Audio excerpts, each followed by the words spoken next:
Assalamualaikum warahmatullahi wabarakatuh. Bulan puasa merupakan bulan yang penuh dengan keberkahan dan berkah. Di bulan ini, umat muslim di seluruh dunia berpuasa untuk menunjukkan rasa ketaatan mereka kepada Allah Subhanahu wa Ta'ala. Selain itu, bulan puasa juga menjadi momen di mana kebiasaan dan pola konsumsi masyarakat berubah, termasuk dalam hal konsumsi cabai. Pada video kali ini, kita akan membahas tentang mengapa harga cabai turun drastis selama bulan puasa. Pertama, kita perlu memahami bahwa permintaan cabai turun selama bulan puasa. Hal ini disebabkan karena beberapa orang membatasi konsumsi makanan pedas dalam diet mereka selama berpuasa. Sehingga, permintaan untuk cabai menurun secara signifikan, yang menyebabkan penurunan harga di pasar. Selain itu, produksi cabai biasanya meningkat selama musim panen, yang sering terjadi selama bulan puasa. Produksi yang meningkat menyebabkan peningkatan pasokan cabai di pasar dan dengan demikian menurunkan harga. Kedua faktor ini secara bersama-sama mempengaruhi turunnya harga cabai selama bulan puasa. Namun, kita perlu mengingat bahwa meskipun turunnya harga cabai selama bulan puasa menguntungkan konsumen, hal ini dapat memiliki dampak negatif pada petani dan pedagang cabai di pasar. Mereka mungkin mengalami penurunan pendapatan dan keuntungan karena harga yang lebih rendah.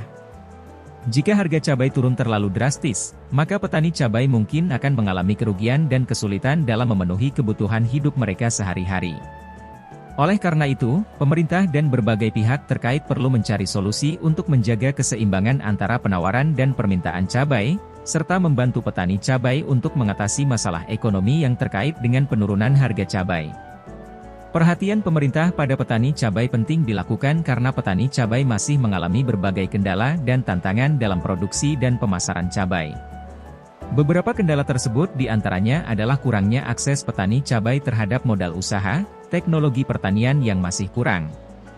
Selain itu, petani cabai juga masih menghadapi berbagai masalah dalam pemasaran hasil produksinya, seperti ketergantungan pada perantara atau tengkulak dan fluktuasi harga yang tidak stabil. Untuk menghadapi masalah ini, pemerintah harus memainkan peran penting dalam menjalin kerjasama dengan para petani.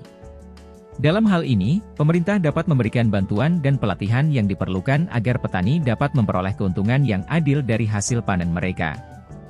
Untuk para petani cabai, kami ingin menyampaikan dukungan, motivasi, dan penyemangat dalam menghadapi situasi harga cabai yang sedang mengalami inflasi saat ini.